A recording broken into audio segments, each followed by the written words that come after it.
चलिए आज हम लोग बात करते हैं जुलाई 2024 के प्रतियोगिता दर्पण के आर्थिक वाणिज्यिक परिदृश्य में दिए गए सूचनाओं पर बातचीत करते हैं।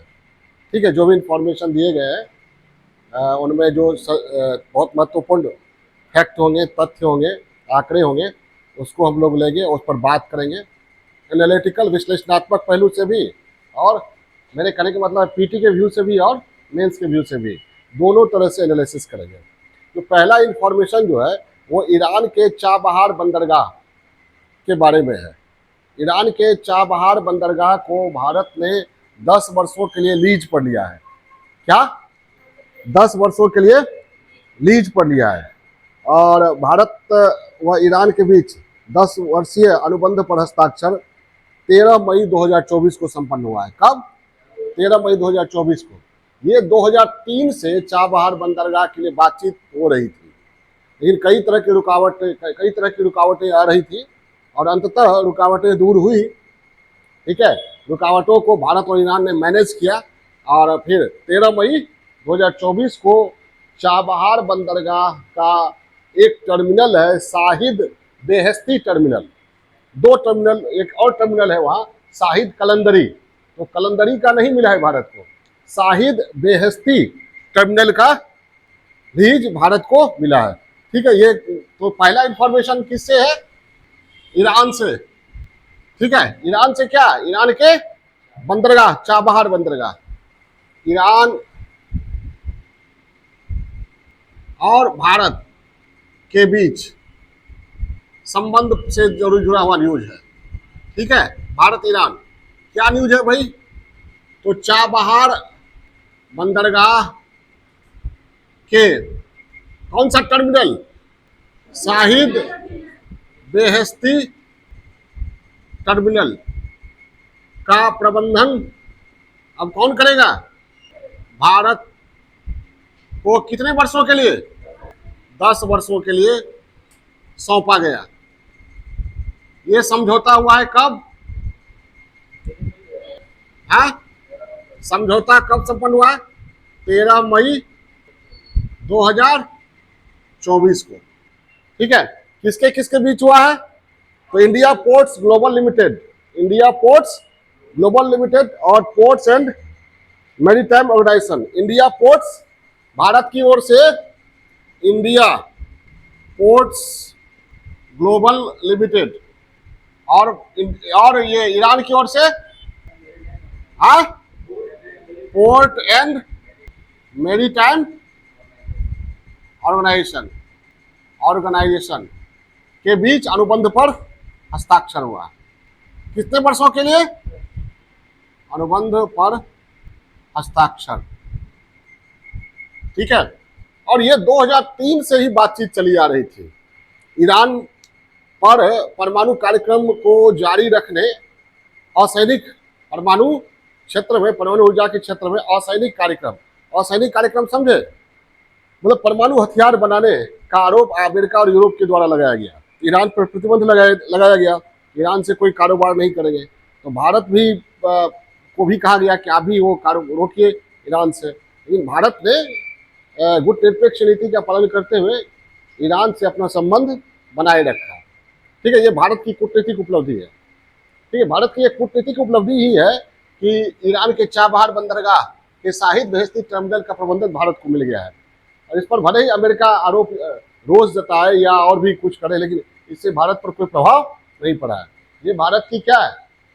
बढ़ती कूटनीतिक हस्ती, भारत के आत्मविश्वास है ना, कि आप कुछ भी करेंगे हमें पर असर पड़ने वाला नहीं है, हमें जो अच्छा लगेगा, मेरे हित में जो होगा मैं वो करूंगा। ठीक है, आपके हित से मेरा हित नहीं है, मेरे हित से मेरा हित है, तो मुझे जो अच्छा लगेगा वो करूंगा। ये भारत की विदेश नीति में बढ़ती आत्मविश्वास का सूचक है। अमेरिकी रोष को दरकिनार करते हुए भारत ने ईरान से चाबहार बंदरगाह का शाहिद बेहस्ती टर्मिनल लिया। क्लियर है? ओके, कब हुआ? 13 मई 2024। अब इसमें ये एक 10 करोड़ डॉलर की सहायता भी इसके लिए भारत ने दिया था। अब इसका महत्व क्या है? महत्व जो है बता दिया, अभी बताए ना, कूटनीतिक और रणनीतिक महत्व है, कूटनीतिक महत्व है। ठीक है, रणनीतिक महत्व है। अब जो है पाकिस्तान को दरकिनार करते हुए हम अफगानिस्तान और मध्य एशिया तक व्यापार कर सकते हैं। पहले इसमें रुकावट था कौन? पाकिस्तान। मध्य एशिया, उस पर रूस से होते हुए यूरोप तक का कारोबार कर सकते हैं, पाकिस्तान को दरकिनार करते हुए। तो रणनीतिक महत्व हो गया ना। और पाकिस्तान कुछ ही दूर पर पाकिस्तान का ग्वादर बंदरगाह है, ग्वादर बंदरगाह, जिसका विकास कौन कर रहा है? चीन, पाकिस्तान का। तो चीन को जो ये बढ़त प्राप्त था, ठीक है, उसमें उसको संतुलित किया गया है किसके द्वारा? भारत के द्वारा। ठीक है, चाबहार बंदरगाह पर भारत के आ जाने से ग्वादर बंदरगाह का महत्व क्या हुआ है? कम हुआ है। तो समझ गए, फैक्चुअल और एनालिटिकल पहलू समझ गए ना? कोई दिक्कत? आगे बढ़े। दूसरा, हाँ, ये एक और फैक्ट ये है कि ये पहला टर्मिनल हो गया ऐसा जिसे भारत सरकार ने लीज पर लिया है। क्या हो गया? पहला बंदरगाह जिसके टर्मिनल को भारत सरकार ने लीज पर लिया। ये भी फैक्ट हो गया पीटी का। अब ये अंकटाड की जो रिपोर्ट है उसमें देखिए क्या कहा गया है। दूसरा इंफॉर्मेशन, अंकटाड की रिपोर्ट है, United nation conference on trade and development, UNCTAD. ठीक है, अंकटाड की रिपोर्ट में, अंकटाड की रिपोर्ट में क्या कहा गया है?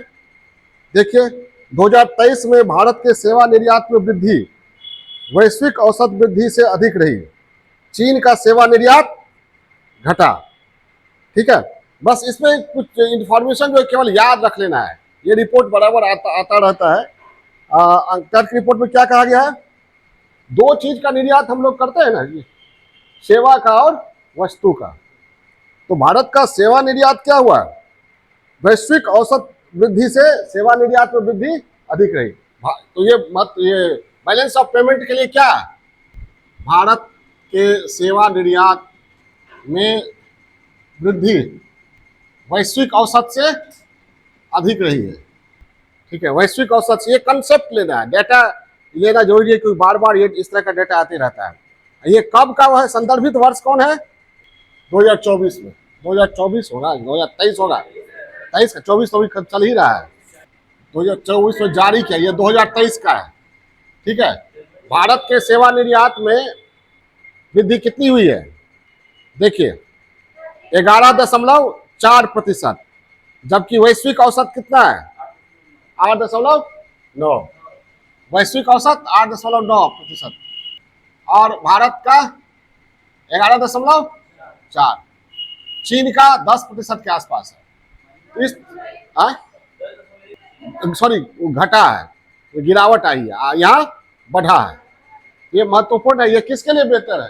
भारत के निर्यात आयात के लिए, बैलेंस ऑफ पेमेंट के लिए, भुगतान संतुलन के लिए की अच्छी स्थिति, बैलेंस ऑफ पेमेंट के लिए बेहतर स्थिति है।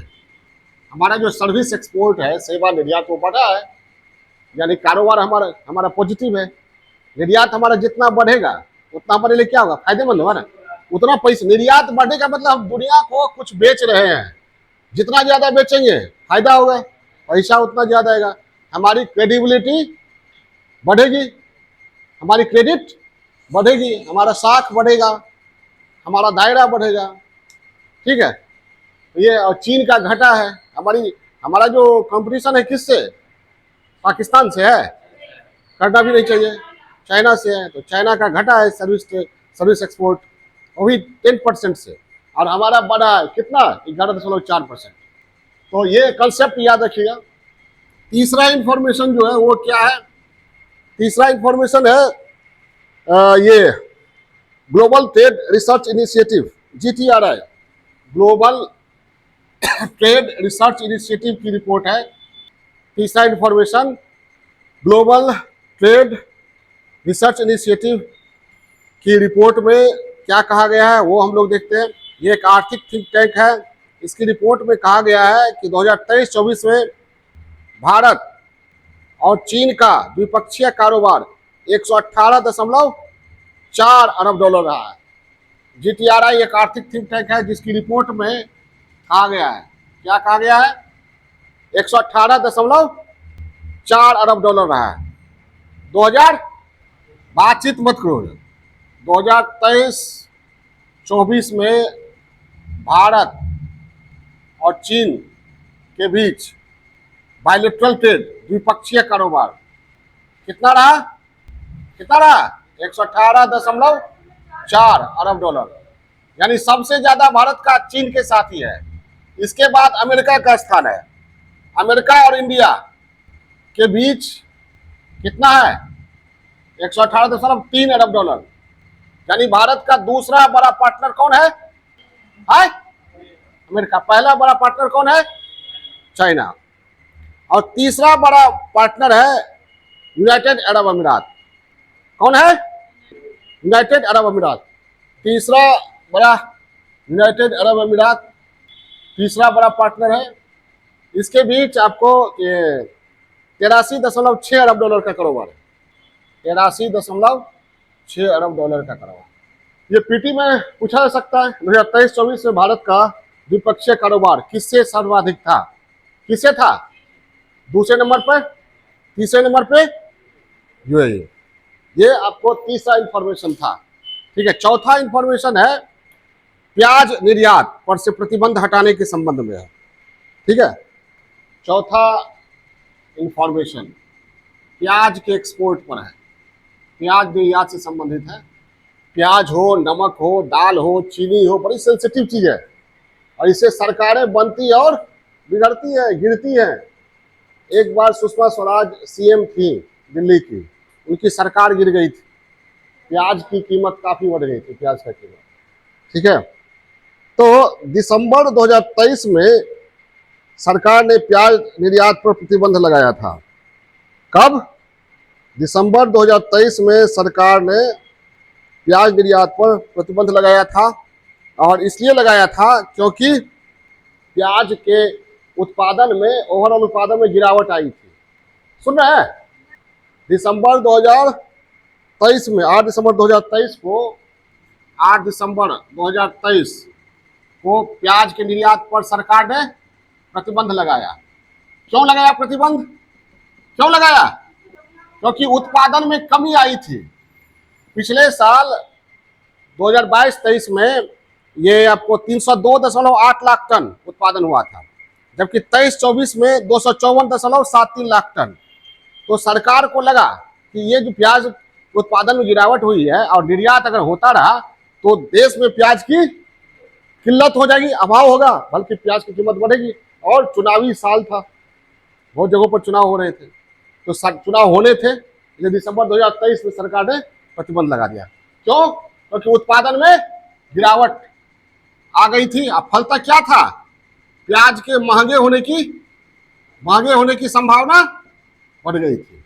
और संभावना से क्या हो सकता था, राजनीतिक आर्थिक परिदृश्य पर प्रतिकूल असर पड़ सकता था, परिदृश्य पर नेगेटिव असर, ठीक है। लेकिन निर्यात पर प्रतिबंध से महाराष्ट्र के किसानों में रोष था, क्योंकि महाराष्ट्र के किसान निर्यात करते थे और सबसे बड़ा उत्पादक कौन है, महाराष्ट्र ही है। महाराष्ट्र में चुनाव भी होने वाला था, ठीक है। तो मई में सरकार ने निर्यात पर से प्रतिबंध हटा लिया। मई 2024 में निर्यात पर प्रतिबंध खत्म कर दिया गया, लेकिन निर्यात को प्रोत्साहित नहीं किया गया है। निर्यात पर सरकार ने 40%, देखिए 40% शुल्क आरोपित किया है, काफी है ना। प्रतिबंध खत्म किया है, लेकिन निर्यात पर कितना, 40% शुल्क। इतना काहे लगाया है, क्यों लगाया गया इतना, है ताकि निर्यात कम हो, ठीक है। ये चौथा है।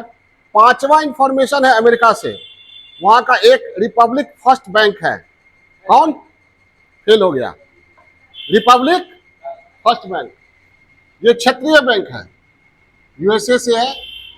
रिपब्लिक फर्स्ट बैंक फेल, इसका बैलेंस शीट गड़बड़ा गया और इसको दे दिया गया है किसको, फुलटन बैंक को। किसको, फुलटन बैंक। बस इतना ही याद रखना है, कोई विशेष इंफॉर्मेशन किए नहीं। और यहाँ पर अमेरिका में ब्याज दरों में वृद्धि हो रही है और वहाँ की वाणिज्यिक संपत्ति के मूल्यों में गिरावट आ रही है। फलतः बैंकों का जो बैलेंस शीट है वो गड़बड़ा रहा है। हाँ, फुलटन बैंक वहाँ है, ये फेडरल डिपॉजिट इंश्योरेंस कॉर्पोरेशन है जो इसकी संपत्ति को, रिपब्लिक फर्स्ट बैंक की संपत्ति को जब्त करके फुलटन बैंक को दिया है। अब इसका जो लायबिलिटी है वो ले लेगा, वो कौन? फुलटन बैंक ले लेगा। ठीक है, उसके बाद आपको छठा इंफॉर्मेशन, ये छोटा छोटा इंफॉर्मेशन है, इसको केवल ध्यान में रखना है बस। छठा इंफॉर्मेशन है, खान मंत्रालय के अनुसार देश में 2023-24 में लौह अयस्क, चूना, पत्थर और प्राइमरी एल्यूमिनियम का रिकॉर्ड उत्पादन। कौन कौन चीज का? खान मंत्रालय के अनुसार कौन कौन चीज का? लौह अयस्क, चूना पत्थर और प्राइमरी एल्यूमिनियम का रिकॉर्ड उत्पादन हुआ है। रिकॉर्ड मतलब अब तक इतना उत्पादन नहीं हुआ था जितना हुआ। ठीक है, तो ये डेटा आप रट सकते हैं, पूछने की बहुत कम संभावना है, ज़्यादा दिमाग में पर जोर नहीं देना है। ठीक है, खाली इसमें जो इन्फॉर्मेशन है, एक इन्फॉर्मेशन है, लौह अयस्क के मामले में, के उत्पादन के मामले में भारत का विश्व में चौथा स्थान है। चूना पत्थर के मामले में तीसरा स्थान। हाँ, एल्युमिनियम के मामले में दूसरा स्थान, ये इंपॉर्टेंट है। लौह अयस्क के मामले में विश्व में कितना स्थान? चौथा स्थान। चूना पत्थर के मामले में विश्व में तीसरा, एल्युमिनियम के मामले में विश्व में दूसरा। ये इंफॉर्मेशन ले लीजिए, हो गया। ये 6 इंफॉर्मेशन का हम लोग ये एनालिसिस किए आगे। और ये आगे है भारत के राष्ट्रीयकृत बैंकों के शुद्ध लाभ में वृद्धि। भारत में जो नेशनलाइज्ड बैंक है, नेशनलाइज्ड बैंक समझे, जो सरकार के नियंत्रण में है, सरकारी क्षेत्र में है, उसके नेट प्रॉफिट में वृद्धि हुई है। 7वां इंफॉर्मेशन, ये आर्थिक वाणिज्यिक परिदृश्य का क्या है, भारत के राष्ट्रीयकृत बैंकों के शुद्ध लाभ में वृद्धि से संबंधित है। क्या? भारत के राष्ट्रीयकृत, 7वां इंफॉर्मेशन, भारत के राष्ट्रीयकृत नेशनलाइज्ड बैंकों के शुद्ध लाभ में, नेट प्रॉफिट में वृद्धि से संबंधित है। ठीक है, नेट प्रॉफिट में वृद्धि से संबंधित है। किस वर्ष में? जाहिर है 23-24 का होगा। और इसमें जो वृद्धि हुई है वह 35% से अधिक वृद्धि हुई है। 23-24 में, 2023-24 में पिछले वर्ष के मुकाबले कितने प्रतिशत की वृद्धि हुई है? 35% की वृद्धि हुई है। और कितनी वृद्धि हुई है बताइए आप लोग? और कितनी? 35% की वृद्धि हुई है। नेट प्रॉफिट कितना हुआ है? 1,41,203 करोड़। शुद्ध लाभ कितना हुआ है 2023-24 में? 1,41,203 है ना, 203 करोड़। क्या डॉलर? रुपये। इतना प्रॉफिट हुआ है। 22-23 में 1,04,649, 21-22 में 66,541, 20-21 में 31,818 है। 20-21 में कितना है? 31,818।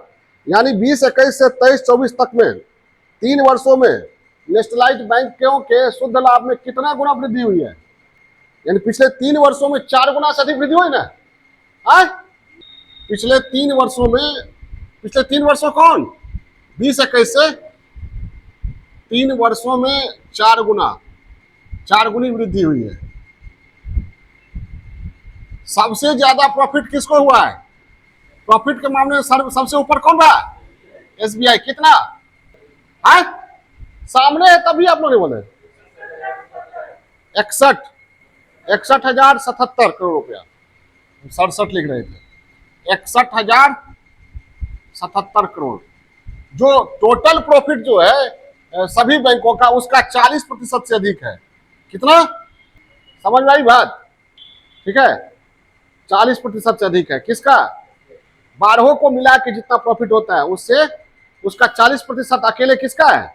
एसबीआई का। यानी एसबीआई भी बहुत बड़ी बैंक है। क्लियर है? इंफॉर्मेशन क्लियर हो गया। और ये बताता है कि भारतीय बैंकिंग सेक्टर के लिए ये क्या सूचक, ये क्या है? Positive sign. भारतीय बैंकिंग क्षेत्र के लिए ये क्या साइन है? पॉजिटिव। उसके नेट लाभ में 4 गुनी वृद्धि हुई है। बैंकिंग सेक्टर के लिए पॉजिटिव और इकोनॉमी के लिए पॉजिटिव, इकोनॉमी के लिए भी पॉजिटिव। ठीक है, दूसरा 8वां इंफॉर्मेशन, चलिए 8वां इंफॉर्मेशन है 2023-24 में कंपनियों के पंजीकरण के बारे में। कंपनियों के 8वां इंफॉर्मेशन, कंपनियों के पंजीकरण के मामले में कहा गया है कि 2023-24 में रिकॉर्ड पंजीकरण हुआ है। क्या मतलब इतना ज्यादा किसी भी वर्ष में पहले पंजीकरण रजिस्ट्रेशन नहीं हुआ था। 23-24 में क्या हुआ है? और पंजीकरण कौन करता है? कंपनी मामलों का के मंत्रालय, ठीक है, मिनिस्ट्री फॉर कंपनी अफेयर्स, ये पंजीकृत करता है। और ये रिकॉर्ड उत्पादन हुआ है, सॉरी रिकॉर्ड पंजीकरण हुआ है। और कितने कंपनियों का पंजीकरण हुआ है 23-24 में? 1,85,312, यानी 23-24 में 1,85,312 कंपनियों का पंजीकरण, जो अब तक का क्या है? क्या है? अरे अब तक का रिकॉर्ड है, सर्वोच्च हुआ। नहीं समझे? तो दिक्कत है। ठीक है, अब इसमें नई कंपनियों का जो सबसे अधिक पंजीकरण हुआ है महाराष्ट्र, यूपी और दिल्ली में। नई सबसे अधिक पंजीकरण कहाँ हुआ? सर्वाधिक पंजीकरण महाराष्ट्र, यूपी और दिल्ली में। और एक और इंफॉर्मेशन है, जम्मू कश्मीर में कितनी नई कंपनियों का पंजीकरण हुआ है? 1433 बोल रहे हैं, 1433, एक वर्ष में 1433 कंपनियों का पंजीकरण हुआ। इसका मतलब आर्टिकल 370 के खत्म होने के बाद जम्मू कश्मीर में निवेश और कारोबार बढ़ा है। आप देख सकते हैं 370 के बाद जम्मू कश्मीर में क्या बदलाव आया है। तो एक पॉइंट ये आ सकता है, मेंस के व्यू से समझ गए, या कहीं पर पूछा 370 के बाद क्या हुआ? कुछ नहीं हुआ, तो अब ये वहां देख हुआ है। ठीक है, 370 से पहले जो खौफ था वो कम हुआ है, परिणाम था वहां निवेश बढ़ा है, कंपनियों का पंजीकरण बढ़ा है। जैसे 23-24 में कितना हुआ? कंपनियों का पंजीकरण हुआ। ठीक है, अब एक डेटा और है, पूरे देश में कंपनी मामलों के मंत्रालय के अनुसार 16,91,495 पंजीकृत कंपनियां हैं। कितना? जिसे 9,31,644 पंजीकृत कंपनियां बंद पड़ी। ये पॉजिटिव नहीं है। 16 लाख में 9 लाख क्या है? अब मोटा मोटी याद रखिए, पूरा दहाई तक आंकड़ा याद नहीं रहेगा। 16 लाख क्या है? 16 लाख से ज्यादा क्या है? कंपनियां पंजीकृत है, जिसमें 9 लाख से ज्यादा क्या है? बंद है। ये पॉजिटिव नहीं है। नवा इंफॉर्मेशन क्या है? नवा इंफॉर्मेशन है, भारत में 2024 में आर्थिक वृद्धि के पूर्वानुमान में संयुक्त राष्ट्र रिपोर्ट में वृद्धि कितनी बढ़ाकर की गई है? ये बार बार आते रहता है। ठीक है, इसको आप एग्जाम होने वाला हो जब, उस समय का देख लीजिए। इसमें कहा गया है 6.2% पहले किया गया था, उसको बढ़ाकर कितना किया गया है? 6.9%। ठीक है, संयुक्त राष्ट्र का अनुमान है। संयुक्त राष्ट्र ने भारत के यूएन का अनुमान किसके संबंध में? भारत के संबंध में। पहले ग्रोथ रेट कितना लगाया था अनुमान पंकज? पहले 6.2 था, जिसको बढ़ाकर कितना किया गया? 6.9%। और यह भी कहा गया है कि फिस्कल डेफिसिट, राजकोषीय घाटा कम रहेगा, मुद्रास्फीति जो है वो नियंत्रित रहेगी। यूएन के रिपोर्ट में ये कहा गया है। ठीक है, अब एक महत्वपूर्ण है जो देखिए, स्मॉल फाइनेंस बैंक है भारत में। अभी कितने स्मॉल फाइनेंस बैंक है? पेज नंबर 25 पर है, बॉक्स में नीचे में देखिए, निजी क्षेत्र में लघु वित्त बैंकों को लाइसेंस प्रदान करने के लिए दिशा निर्देश नवंबर 2014 में रिजर्व बैंक द्वारा जारी किए गए थे। वर्तमान में 11 लघु वित्त बैंक देश में कार्यरत हैं। कितने हैं? Small finance bank. ये हाई क्या? SFBs हाई क्या? स्मॉल फाइनेंस बैंक, जिसको हिंदी में लघु वित्त बैंक कहते हैं, वो छोटे व्यवसायों, कारोबारियों को छोटा ऋण देता है। क्या? छोटा ऋण। इसको क्या कहते हैं? Small finance bank. अब स्मॉल फाइनेंस बैंक को यूनिवर्सल बैंक में बदलने के लिए उनको कुछ शर्तों को पूरा करना होगा। यूनिवर्सल बैंक है, यूनिवर्सल बैंक का मतलब क्या हुआ कि वो वाणिज्यिक बैंक के रूप में भी काम करे, इन्वेस्टमेंट बैंक के रूप में भी काम करे और बीमा के रूप में भी काम करे, विभिन्न तरह की फाइनेंशियल फैसिलिटीज को अवेलेबल कराए। ये हो गया क्या, यूनिवर्सल बैंक। तो स्मॉल फाइनेंस बैंक सीधे यूनिवर्सल बैंक में तब्दील नहीं हो सकती है, उसको कंडीशन पूरा करना पड़ेगा, क्योंकि यूनिवर्सल बैंक का जो दायरा है, खेल का मैदान है, वो क्या है, बड़ा है। ये छोटा खिलाड़ी कहेगा हम भी खेलेंगे तो नुकसान कर सकता है ना, किसका, अपने कस्टमर का। कस्टमर का नुकसान होगा तो अर्थव्यवस्था का नुकसान होगा। इसलिए आरबीआई दिशा निर्देश शर्तें रखती है, ये शर्त आप पूरा कीजिएगा तो आपको हम यूनिवर्सल बैंक का दर्जा दे देंगे। तो ये नया शर्त कब जारी किया गया है, किसके लिए, स्मॉल फाइनेंस बैंक को बदलने के लिए, किसमें, यूनिवर्सल बैंक में, universal bank, small finance bank universal bank में बदलने के लिए शर्तें। ये दोनों समझ गए ना क्या है शर्तें, आरबीआई द्वारा। ये बैंकिंग सेक्टर का रेगुलेटर कौन है, आरबीआई, वही जारी करेगी।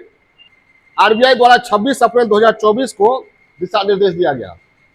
26 अप्रैल 2024 को दिशा निर्देश जारी किया गया। क्या किया गया, देखिए यहां पर दिया गया है, बैंकों को ये न्यूनतम नेटवर्थ पिछली तिमाही के अंत में कम से कम कितना होना चाहिए, 1000 करोड़। नेटवर्थ कितना होना चाहिए पिछले तिमाही के अंत में, कितना, 1000 करोड़।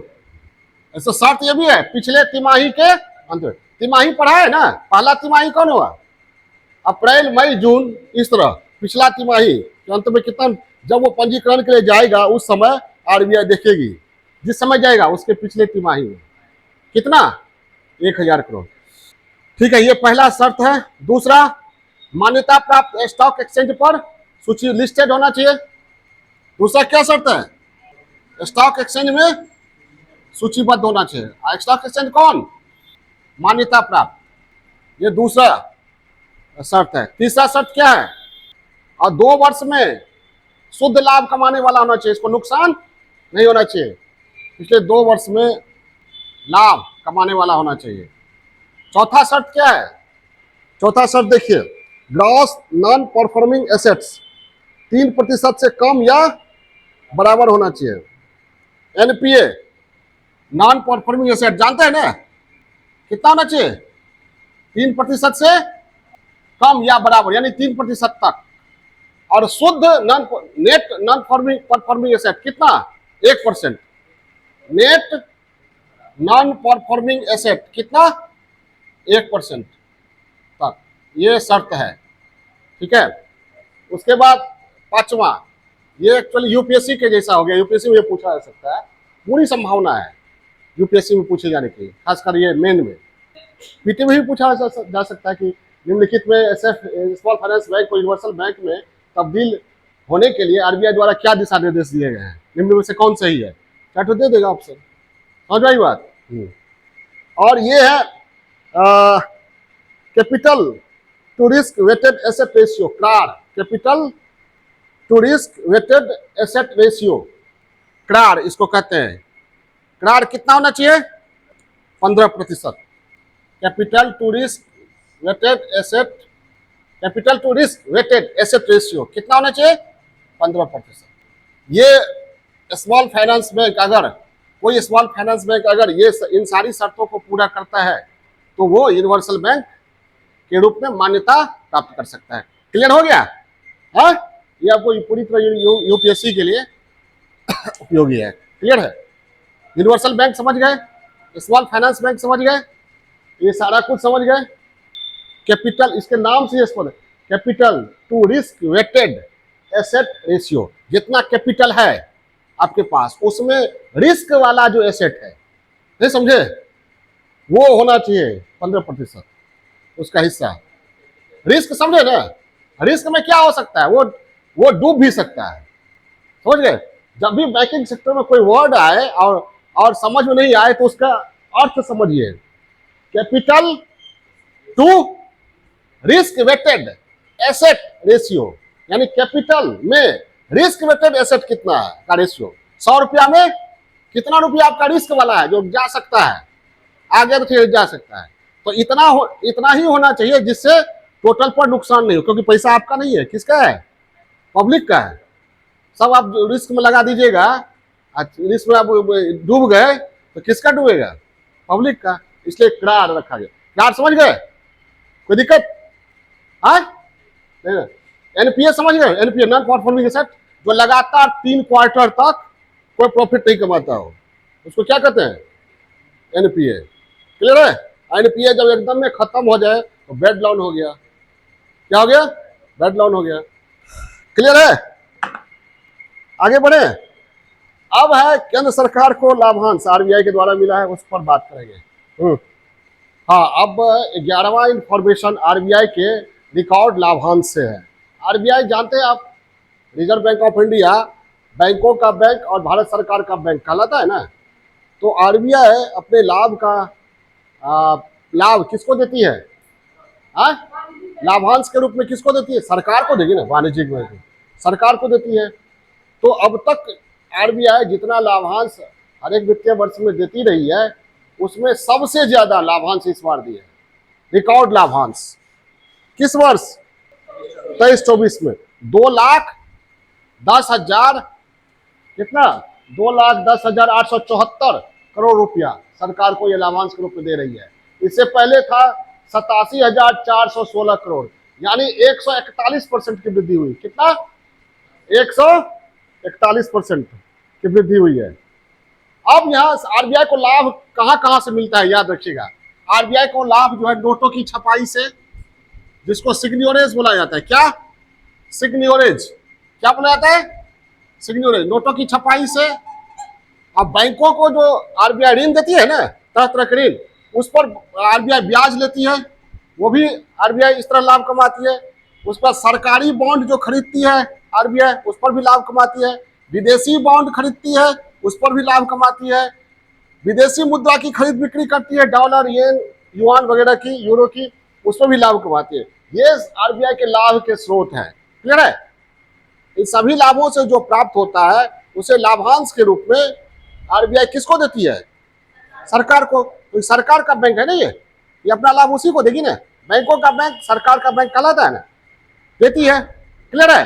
तो लाभांश अब तक सरकार को भारत ये आरबीआई जितना देती रही है, उसका उस मामले में इस बार आरबीआई ने रिकॉर्ड लाभांश दिया है। कितना दिया है, 2023-24 में, 2023-24 में कितना दिया है, 2,10,000, जोर से बोले ना, 874 करोड़ रुपया दिया है। और 2022-23 में कितना है, 87,416, यानी इसमें कितनी वृद्धि हुई है, 23-24 में कितनी वृद्धि हुई, 141% की वृद्धि हुई है। महत्वपूर्ण, ये भी महत्वपूर्ण है। ठीक है, ये भी भारत की अर्थव्यवस्था के लिए क्या है, बेहतर है। अब सरकार को ज्यादा पैसा मिला, कितना मिला, 2,10,874, पहले कितना मिला था, 87,000। तो आने वाली सरकार जो है, वर्तमान सरकार जो है, वो वेलफेयर स्कीम में ज्यादा खर्च कर सकती है, राजकोषीय घाटा को संतुलित कर सकती है। समझ में आई बात? अपना काम काज ठीक ढंग से कर सकती है। ठीक है, इससे क्या हुआ, सरकार का घाटा क्या होगा, नियंत्रित होगा, राजकोषीय घाटा। और कार्यक्रम जो है, कल्याण कार्यक्रम या इंफ्रास्ट्रक्चर पर व्यय, पूंजीगत व्यय, राजस्व व्यय पड़े ना, इंफ्रा आधारित संरचना पर, रोड, पोर्ट वगैरह बनाएगी, पर व्यय कर सकती है, और सरकार खर्च बढ़ा सकती है। क्लियर है? जो उधार दिया उसको चुका सकती है। ठीक है, मतलब स्थिति बेटर है। पहले 87,000 करोड़ मिला था, अब 2 लाख से भी ज्यादा, इसलिए 141% वृद्धि हुई है। आरबीआई के लाभांश में कितना वृद्धि हुई है, 141%। क्लियर है? पॉजिटिव है ना, पॉजिटिव साइन है। ठीक है, इकोनॉमी के लिए क्या क्या पॉजिटिव साइन है अभी तक आपने देखा। ओके, अब एक चीज चर्चा की गई है, सीआरबी की। सीआरबी, आकस्मिक जोखिम बफर। 2019 में विमल जालान समिति का एक सिफारिश आई थी। विमल जालान समिति ने कहा था कि आरबीआई को जो अपनी देनदारियां हैं, लायबिलिटी है और वैधानिक दायित्व है, उसकी पूर्ति करने के लिए आरबीआई के पास सीआरबी कितना होना चाहिए? 6.5% कितना? 5.5 से 6.5%। तो जोखिम बफर, ये आरबीआई को जो रिकॉर्ड लाभांश हुआ है उसको देखते हुए सीआरबी को 6% से बढ़ाकर कितना कर दिया है? 6.5। आरबीआई का कॉन्फिडेंस बढ़ा है कि हम और पैसा रख सकते हैं। सीआरबी को कितना किया है? 6 से 6.5% कर दिया है। सीआरबी समझ गए? आकस्मिक जोखिम बफर। ये इंफॉर्मेशन बहुत इंपॉर्टेंट है, ठीक है। अब तक आपने क्या क्या देखा भारतीय अर्थव्यवस्था के लिए? इस बार के इंफॉर्मेशन, आर्थिक वाणिज्यिक परिदृश्य में जो इंफॉर्मेशन है पॉजिटिव, क्या क्या देखा आपने? सर्विस एक्सपोर्ट में वृद्धि हुई है, सबसे अधिक कंपनियों का पंजीकरण हुआ है, चाबहार बंदरगाह का एक टर्मिनल हमने संभाल लिया है, अब मध्य एशिया तक बगैर पाकिस्तान के बाधा के हम एक्सपोर्ट इंपोर्ट कर सकते हैं, और आरबीआई का रिकॉर्ड लाभांश केंद्र सरकार को प्राप्त हुआ है। और क्या पॉजिटिव है? यूएनओ के एक संस्था ने वृद्धि दर को बढ़ाया है, 6.2 से कितना कर दिया है? 6.9%। एल्यूमिनियम, लोहा, चूना पत्थर का रिकॉर्ड उत्पादन हुआ है, ठीक है। और नेशनलाइज्ड बैंकों के शुद्ध लाभ में वृद्धि हुई है, ठीक है। कितना? पिछले वर्ष से 35% अधिक, लेकिन विगत 3 वर्षों में 4 गुना वृद्धि हुई है, ठीक है। ये क्या बताते हैं कि भारतीय अर्थव्यवस्था में सब कुछ अच्छे हैं, ठीक ठाक है। जो इंफॉर्मेशन है उस हिसाब से, क्लियर है। हालांकि नेगेटिव भी बहुत हो सकता है, तो जो इंफॉर्मेशन है उसमें अभी तो हम लोगों ने क्या देखा? पॉजिटिव देखा। एक नेगेटिव देखा कि 16 लाख से ज्यादा कंपनियां पंजीकृत है, जिसमें 9 लाख से ज्यादा बंद पड़े हैं। 16 लाख पंजीकृत है कि काम कर रहे, पंजीकृत है और काम कर रही है, हाँ काम कर रही है, और 9 लाख पंजीकृत कंपनियां बंद है, यानी कुल 25 लाख से ज्यादा है। क्लियर है? 11वां इंफॉर्मेशन समझ गए। 12वां इंफॉर्मेशन वो रैंकिंग से है, और रैंकिंग में क्या? विश्व आर्थिक मंच ये एक तैयार करता है पर्यटन विकास सूचकांक, यात्रा एवं पर्यटन विकास सूचकांक। 12 यात्रा एवं पर्यटन विकास सूचकांक किसके द्वारा जारी किया जाता है? ये हाँ, विश्व आर्थिक मंच द्वारा जारी। और इसमें विश्व आर्थिक मंच सहायता लेती है, याद रखिएगा, सरे यूनिवर्सिटी है, सरे SURREY, सरे यूनिवर्सिटी है, कहाँ की? इंग्लैंड की है, के सहयोग से जारी करती है, सहयोग से जारी करती है। कौन यूनिवर्सिटी है? सरे, ठीक है। तक मान दिया जाता है, 1 से 7 सूचकांक का वैल्यू होता है, ठीक है। 1 का मतलब हुआ सबसे खराब स्थिति, क्या? और 7 का मतलब सबसे अच्छा। 1 का मतलब, 1 अगर सूचकांक है किसी देश का, तो यात्रा और पर्यटन की दृष्टि से उस देश में सबसे खराब स्थिति है, ठीक है, सबसे खराब स्थिति।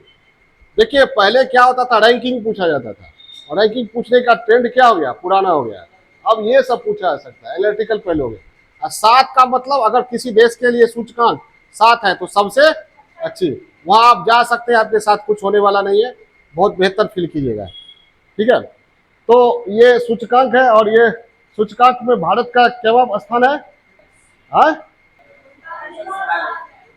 139 कितने देशों में?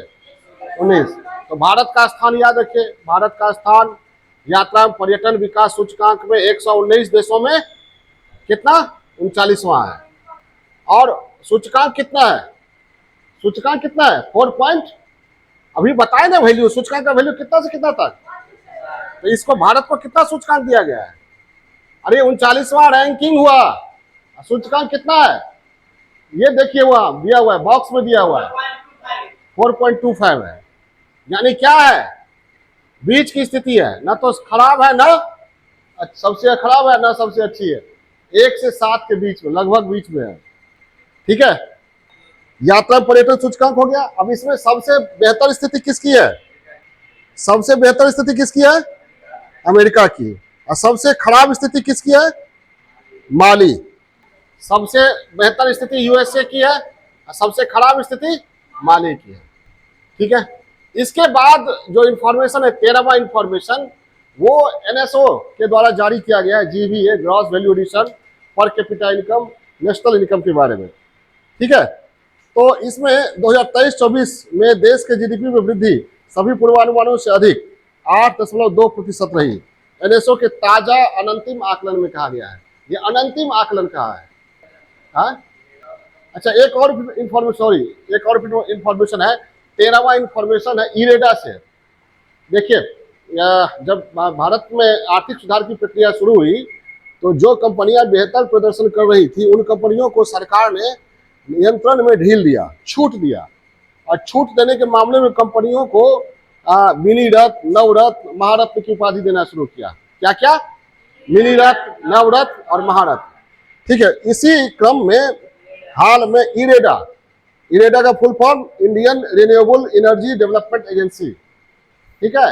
एनर्जी चैप्टर में पढ़ाते होंगे आप लोगों को, साइंस टेक में याद होगा। इरेडा एक संस्था है जो रिन्यूएबल एनर्जी को प्रोत्साहन देती है पूरे भारत में। तो इरेडा एक संस्था है, कंपनी भी है। इरेडा को दर्जा दिया गया है किसका? नवरत्न कंपनी का। ये इंपॉर्टेंट, इरेडा को नवरत्न कंपनी का दर्जा दिया गया है। और इसी के साथ भारत में नवरत्न कंपनियों की संख्या कितनी हो गई? कितनी? 17। 17वां कंपनी कौन है? इरेडा लिमिटेड। क्या है? इरेडा लिमिटेड। कुल नवरत्नों की संख्या 17। उसके बाद क्या है इंफॉर्मेशन? ठीक है। और महारत्न कितने हैं? महारत्न कितने हैं भारत में? 13। कुल महारत्न 13। ठीक है। इरेडा समझ गए? इरेडा समझ गए ना? इंडियन, ओ 23 लिख दिए, 13 होगा यहाँ। हाँ ठीक है। इरेडा समझ गए, Indian renewable energy development agency. ठीक है। इरडा क्या है? इरडा क्या है? IRDA IRDA, insurance regulatory development authority. IRDA हो गया ये। ठीक है। इंश्योरेंस सेक्टर की को रेगुलेट करने वाली है। ठीक है। और इरेडा, दोनों मंत्र समझ गए ना? ओके। उसके बाद ये 14वां इंफॉर्मेशन जो हम 13वां के इंफॉर्मेशन ग्रुप में ले रहे थे, 14वां इंफॉर्मेशन और लास्ट, ये एनएसओ द्वारा जो जारी किया गया जाता है, उसके एनएसओ क्या? नेशनल स्टैटिस्टिक्स ऑफिस, राष्ट्रीय सांख्यिकीय कार्यालय। ठीक है। ये काम पहले कौन करती थी? सीएसओ और एनएसएसओ को मिलाकर के बना एनएसओ। तो एनएसओ जो है राष्ट्रीय आय, GDP, GVA, per capita income वगैरह के बारे में ये आंकड़ा जारी करती है। और ताज़ा जो आंकड़ा है वो जारी की गई है 2023-24 में के आंकड़ा 2000 एनएसओ, नेशनल स्टैटिस्टिक्स ऑफिस, राष्ट्रीय सांख्यिकी कार्यालय के द्वारा 2023-24 के संबंध में आंकड़ा जारी किया गया है। और इस आंकड़ा में जो वृद्धि है वह कितना अनुमानित किया गया है? जीडीपी में 8.2। ठीक है। ये याद रखना है। और ये 8.2 जो है ये इंपॉर्टेंट इसलिए भी है क्योंकि ये विश्व की सभी अर्थव्यवस्थाओं में सर्वोच्च विकास दर है। तो दिक्कत 8.2। इसके बाद आपको बॉक्स में जो दिया हुआ पर कैपिटा इनकम है, नेशनल इनकम, पर कैपिटा इनकम, जीडीपी, ये केवल बॉक्स का देख लीजिएगा, डिटेल मत जाइएगा, केवल बॉक्स का देख लीजिएगा। और मैंने पहले ही कहा है, जब भी एग्जाम हो तो एग्जाम से ठीक पहले एनएसओ का जो आंकड़ा जारी किया जाता है उसको आप देख लीजिए, ठीक पहले जब का हो। ओके। इसी के साथ इसको हम विराम देते हैं।